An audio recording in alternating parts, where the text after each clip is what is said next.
podcast de Jocelyn No. Bonjour et bienvenue dans votre moment de détente et de bien-être. Aujourd'hui, dans une technique de respiration, nous allons voir, alors moi je l'appelle la technique de respiration en vague. Alors pour cela, je vous propose d'aller d'abord voir le podcast sur la respiration ventrale. Ça va vraiment vous aider sur les bases, sur le début de la technique, pour bien maîtriser justement la respiration ventrale, pour faire la suite. Alors, dans cette respiration vague, justement, on commence par remplir le bas des poumons. On va remplir le bas des poumons, donc du coup, ça va pousser, ça va faire cette respiration ventrale. Et lors de la technique, lors du podcast de respiration ventrale, je demande de respirer qu'à moitié. Du coup, on remplit que le bas des poumons. Et bien là, justement, quand je sens que le ventre et en tout cas on est au max au niveau du bas des poumons, eh bien c'est le milieu qui va prendre le relais. On va continuer d'inspirer, puis inspirer encore jusqu'en haut des poumons, et on a la sensation véritablement que ça fait une vague, d'accord, où c'est vraiment le bas, c'est le ventre qui s'ouvre, puis après c'est le milieu, puis après c'est le haut avec la cage thoracique. C'est ultra puissant, ça fait un bien fou. Et en expirant, eh bien on va... Alors, au plus simple, la technique la plus simple, il y a deux techniques. La plus simple, ça va être de comprimer et la cage thoracique et le ventre en même temps quand on vide. Si on est un peu plus aguerri, si on maîtrise un petit peu plus les muscles respiratoires, eh bien la vague va descendre, c'est-à-dire qu'on va comprimer d'abord le haut de la cage thoracique, puis le milieu au niveau du plexus, et on finit par presser le ventre. D'accord ? Donc quand j'inspire, c'est d'abord le ventre qui s'ouvre, puis le milieu, puis la cage thoracique. Et quand j'expire, c'est la cage thoracique, puis le milieu, puis le ventre que je comprime.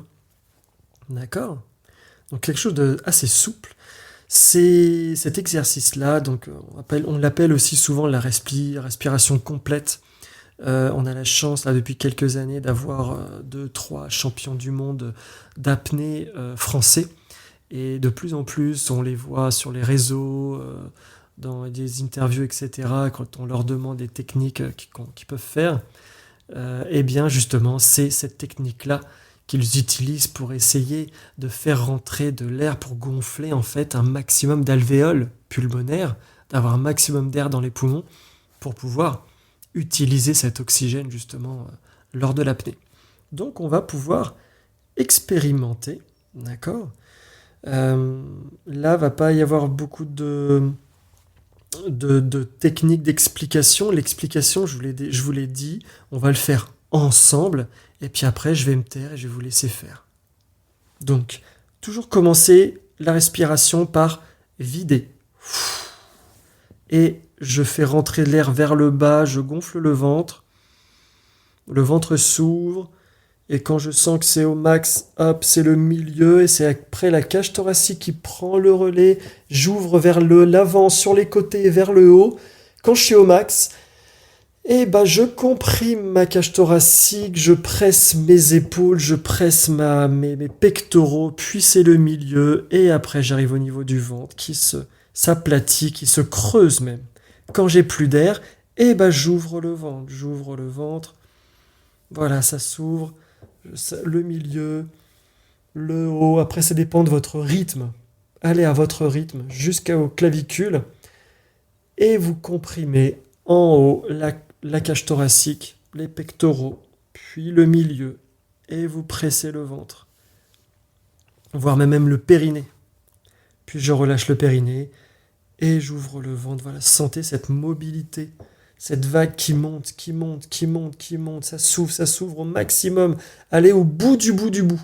Peut-être qu'au bout d'un moment, vous allez sentir d'ailleurs que vous allez arriver de plus en plus loin. Voilà, continuez. Peut-être que là, vous êtes déjà à l'expiration. Allez à votre rythme.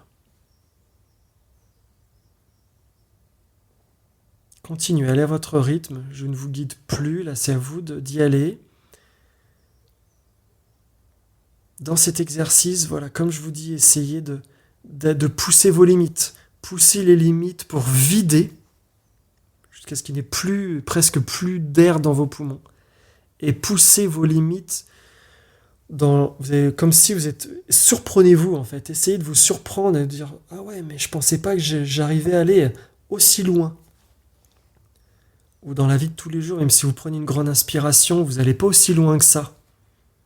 Donc là, si vous arrivez à aller plus loin que vos propres respires normales, ou même quand vous essayez de prendre une grande bouffée d'air d'un coup, sans préparation, mais là, si vous voyez que vous arrivez à aller de plus en plus loin, c'est bon signe. Vous êtes en train de libérer les tensions musculaires véritablement, de toutes ces tensions liées aux émotions de la journée, d'il y a une semaine, même depuis des mois, des années peut-être même. Tout s'est accumulé. Et là, vous êtes en train de libérer tout ça. Pour redonner de la souplesse et de la force à votre respiration qui, dans quelques minutes, quand on va arrêter, la respiration va redevenir automatique et le mouvement respiratoire va être plus grand. Sans vous en rendre compte, vous allez plus respirer, plus d'oxygène, vous serez plus en forme. Vous arriverez mieux à vous concentrer. Vous serez plus détendu. Super. Allez, continuez si vous le souhaitez. Après, ça demande beaucoup d'efforts. Donc, à tout moment, vous pouvez vous arrêter aussi. Je vous laisse expérimenter, tester. Si vous avez des questions, des mots à dire, en tout cas, vous exprimer des témoignages, n'hésitez pas à le faire sur mes réseaux. Je vous remercie et à bientôt. Les podcasts de Jocelyn No.